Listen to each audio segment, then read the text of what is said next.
నమస్తే welcome to Aadya TV నేను మీ స్వర్ణ ప్రస్తుతం మనతో పాటు ఉన్నారు సీనియర్ జర్నలిస్ట్ సినీ పరిశోధకులు ఇమ్మంది రామారావు గారు. నమస్తే అండి రామారావు గారు. నమస్తే. నాగూర్ బాబు గారు అలియాస్ మనో గారు చిన్నతనంలో వాళ్ళ తల్లిదండ్రులతో మీకు సత్సంబంధాలు ఉన్నాయి. ఓకే, వాళ్ళు మద్రాసులో ఎలా సెటిల్ అయ్యారు, అసలు ఏం జరిగింది, ఎవరికి తెలియని చాలా విషయాలు మీ దగ్గర ఉన్నాయండి.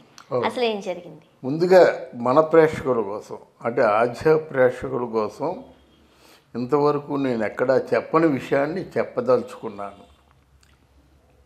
మనో గారి మదరు షహీదా రెహమాన్, మనో గారి ఫాదరు రసూల్ హార్మోనిస్ట్. పౌరాణిక నాటకాలకి హార్మోనిస్టే గురువు గారు అన్నమాట.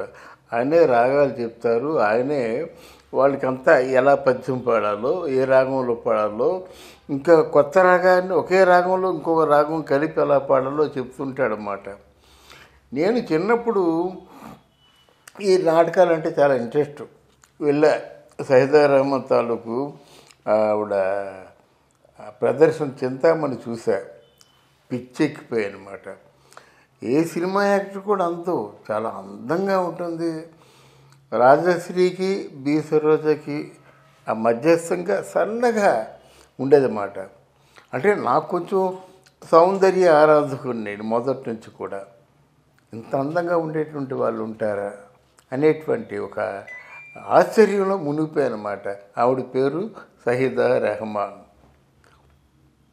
నేను తర్వాత మామూలుగా డిగ్రీ అయిపోయింది, వచ్చాను. దాసరి నారాయణరావు గారి దగ్గరేమో అసోసియేట్ డైరెక్టర్, మెయిన్ అసోసియేట్. ఓ ఆడది ఓ మగాడు ఆ సినిమా అందరూ కొత్తలతో తీద్దాం అనుకున్నప్పుడు ఈవిడ షహీదా రెహమాన్ గారు నాకు అంటే దాసరి నారాయణరావు గారికి లెటర్ రాసింది.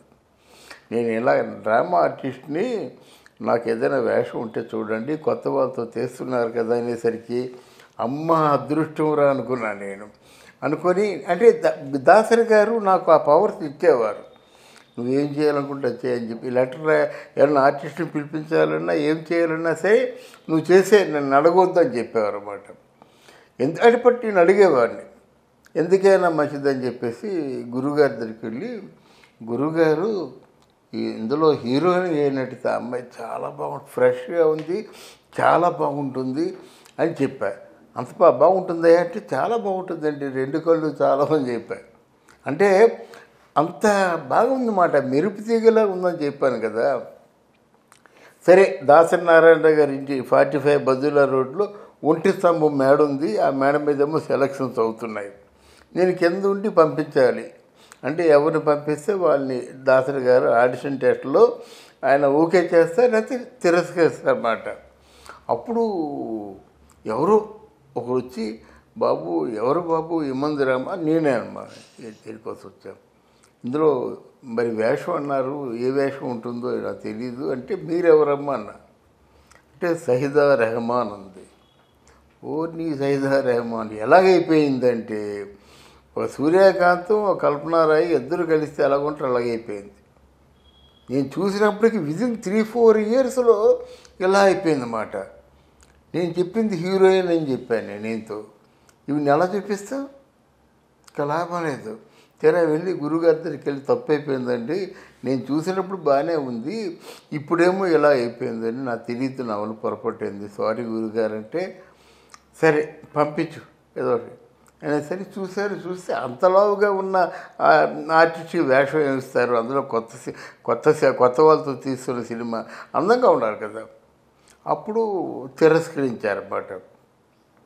అప్పుడు నా దగ్గరకు వచ్చి, తమ్ముడు నేను అంటే తమ్ముడు అని సంబోధించింది ఎందుకో మాకు తెలియదు. ఇప్పుడు మాకు కొంచెం ఆర్థికంగా దెబ్బతిన్నాం, మా ఆయనకు కూడా నాటకాలు లేవు, ఇప్పుడు ఛార్జీ డబ్బులు కట్టుకొని ఇక్కడికి వచ్చా, తిరిగి వెళ్ళాలంటే అవకాశం లేదు, ఏదో విధంగా మాకు ఆదుకోండి. ఇక్కడ మాత్రం మద్రాసు వదిలి వెళ్ళను నేను, ఎందుకంటే విజయవాడలో ఉంటే గుంటూరులో ఉంటే మేము దెబ్బ తినేస్తున్నాం, మద్రాసు వదిలి వెళ్ళం, ఏదో ఏర్పాటు చేయండి బాబు అనేసరికి షహీదా రెహమాన్ వెనక ఒక 13 ఏళ్ల కుర్రాడు ఉన్నాడు, హీరోయిన్ తమ్ముడు క్యారెక్టర్ ఒకటి ఉంది. రే బాబు డైలాగులు చెప్పరా అని చెప్తే ధైర్యం చెప్పేస్తున్నాడు. మాట్లాడేస్తున్నాడు, పాటలు పాడేస్తున్నాడు, డైలాగ్ చెప్పేస్తున్నాడు.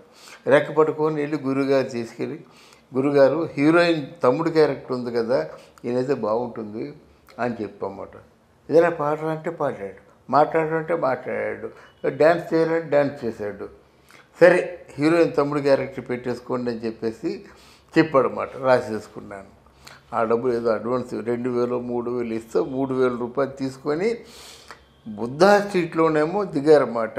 రంగరాజపురంలో బుద్ధా స్ట్రీట్ ఉంది, దాంట్లో దిగారు. తమ్ముడు ఏదో రక్షించావని చెప్పేవారు. తర్వాత ఆయనతో పాటు మనోతో పాటు ఈవిడ పేరు వహీదా రెహమాన్ అయితే జహీదా రెహమాన్ కూతురు పేరు, ఆవిడ కూడా ఆర్టిస్టే. అయితే ఆవిడ ఆర్టిస్ట్ అయినప్పుడు కుర్రోడు మనో గారా? ఆయనే నాగూరు బాబు, మనో కాదు, నాగూరు బాబు. అయితే అది పెట్టాగానే ఆయనకి మెయింటెనెన్స్ కావాలి కదా. అప్పుడు జయమాల, ఈ వీడియో నాగూరు బాబు చూస్తాడు. జయమాల అనే ఒక ఆర్టిస్ట్ ఉంటే ఆవిడ కచేరీలు చేస్తుండేది. ఈయన బాగా పాటలు అప్పుడే బాగా పాడేవాడు అన్నమాట.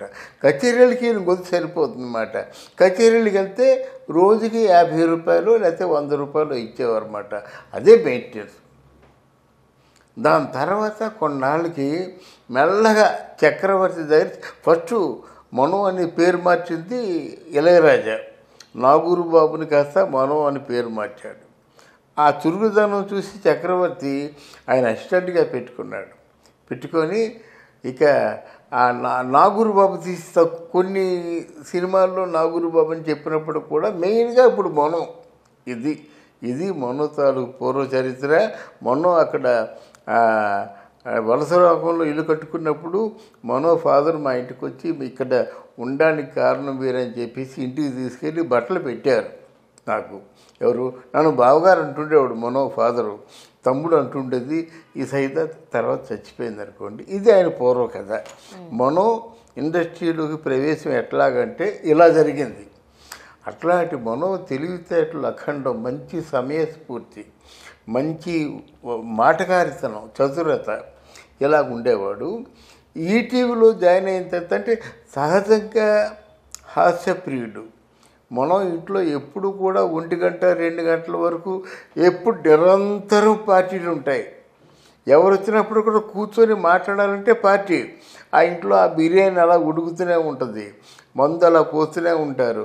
అయితే ఆయనలో గొప్పతనం రాత్రి 2 గంటలు 3 గంటలు అయినప్పుడు కూడా తెల్లవారుజామున ఫ్రెష్గా ఉంటాడన్నమాట. ఫ్రెష్గా ఉంటాడు, అసలు నిద్ర లేనట్టుగా కనిపిస్తాడు. ఆ బొగలు, ఆ కళ్ళు అన్నీ కూడా చాలా ఫ్రెష్గా ఉంటాడన్నమాట. అట్లాంటి మనం అంటే ఇది పూర్వ కథ. ఇప్పుడు కథ ఏంటంటే ఆల్మోస్ట్ చాలా మంచి ప్రాపర్టీస్ వలసరాకంలో పెట్టుకున్నారు. ఫిక్స్డ్ అసెట్స్ అన్నమాట, లిక్విడ్ కాదు, అంటే ఫిక్స్డ్ అసెట్స్. అక్కడ మొత్తానికి ఈటీవీ వాళ్ళందరినీ కూడా ఆకర్షించాడు, అది తప్పు లేదు. థ్యాంక్ యూ సో మచ్ అండి. థ్యాంక్ యూ అమ్మా, థ్యాంక్ యూ.